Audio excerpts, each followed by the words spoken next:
2 సంవత్సరాల నుంచొని మా కుటుంబాలని పక్కన పెట్టి, భార్య, పిల్లలు వాళ్ళందరినీ పక్కన పెట్టి, ఈ గురుకుల మీద నమ్మకంతో ఓన్లీ గురుకుల జాబ్‌కు మాత్రమే ప్రిపేర్ అవుతూ ఇప్పుడు వచ్చిన రిజల్ట్స్‌లో పీజీటీలో 1:2లో ఉన్నాం, జేఎల్‌లో 1:2లో ఉన్నాం.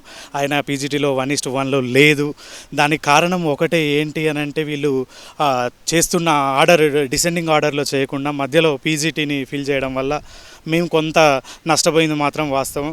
అది రేవంత్ అన్న దృష్టికి పోలేదని అనుకుంటున్నాం. వీళ్ళు ట్రిప్ కొంత మధ్యలో చేయడం, లేదా ఒకవేళ రేవంత్ అన్న హడావుడి కోసం అన్న నీ బాధని మేము అర్థం చేసుకున్నాం, మీరు ఆల్రెడీ కొన్ని వేల కుటుంబాలలో ఆనందాన్ని నింపాలనుకుంటున్నారు అనేది అర్థమైంది. దానిలో భాగంగానే మీరు గురుకుల పోస్టులని వాళ్ళు గత ప్రభుత్వం ఇచ్చిన నోటిఫికేషన్ని కూడా మీరు ఫిల్ చేశారంటే మాకు మీ మీద పూర్తి నమ్మకం ఉంది. నాకు తెలిసి ఒకవేళ కనుక టీఆర్ఎస్ ప్రభుత్వం కనుక వచ్చి ఉంటే ఇది ఫిల్ అవుతుందన్న నమ్మకం లేదు. ఆ కేసుల మీద కేసులు మళ్ళీ వాళ్ళే వేసి రకరకాలుగా మమ్మల్ని ఇబ్బంది పెట్టేటోళ్ళు. మీ ప్రభుత్వం వచ్చాక 2 నెలలలోపే మాకు 9,000 ఉద్యోగాలని భర్తీ చేసే క్రమంలో ఒక చిన్న ఆశ ఏంటంటే 9,000 కుటుంబాలు బాగుపడేటట్టు మీరు కనుక చూసుకుంటే మాకు ఇంకా ఆనందం అన్న. ఇప్పుడు నిన్ననే ప్రవీణ్ కుమార్ సార్ ట్వీట్ చేసినందుకు మీరు రీట్వీట్ చేసి మాలో ఆనందాన్ని నింపారు. థ్యాంక్ యూ సో మచ్ అన్న. ఈరోజు 9,000 కుటుంబాలే కాదన్న, మీకు నెక్స్ట్ రాబోయే ఎలక్షన్స్లో నిరుద్యోగులు, విద్యార్థులు కానీ, నిరుద్యోగులు కానీ, మా కుటుంబాలు కానీ, మీరే అన్నారన్న 3 లక్షల నిరుద్యోగాలు ఇంటూ 9 లక్షలు అవుతుంది అని అన్నారు.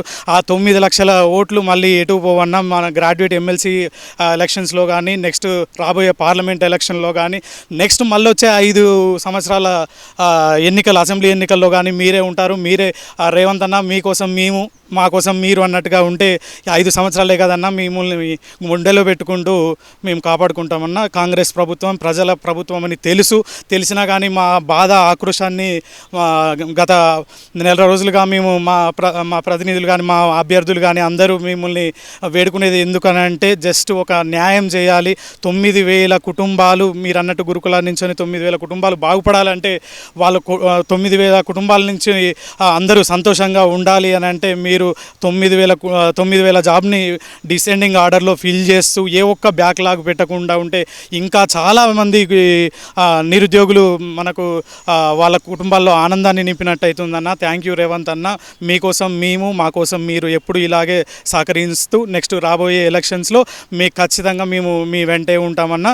మేము తెచ్చుకున్న ప్రభుత్వం అన్న ఇది, మాకు మీ మీద పూర్తి నమ్మకం ఉంది. ఇది ప్రజాప్రభుత్వం అని, అందుకనే ప్రజా దర్బార్కు వెళ్ళినాం. మేము బట్టి గారిని కలిసినాం, రకరకాలుగా మేము ప్రయత్నాలు చేసినాం.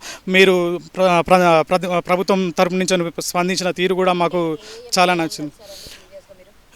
ఎమ్మెల్యేలు అంటే ఇప్పుడు మాకు అందుబాటులో ఉన్న నియోజకవర్గం ఎమ్మెల్యేలను కలిసామండి. ఇప్పుడు మేము రామచంద్ర నాయక్ కానీ, మా సైడ్ ఖమ్మం నుంచొని కానీ, వేం నరేందర్ రెడ్డి కానీ, ప్రభుత్వ సలహాదారు అయినటువంటి వేం నరేందర్ రెడ్డి సార్ని కూడా కలిసాము.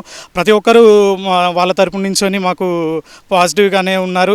ప్రతి ఒక్కరు ఇది నాకు తెలిసి గత ప్రభుత్వం కంటే ఇది నిజంగా ప్రజా ప్రభుత్వం అన్నది, ప్రజా దర్బారు, ప్రజా భవన్లో ముళ్ళ కంచెలను బద్దలు కొట్టినట్టే మాకు అనిపించింది. అప్పుడు మేము హ్యాపీగా ఫీల్ అయినాం.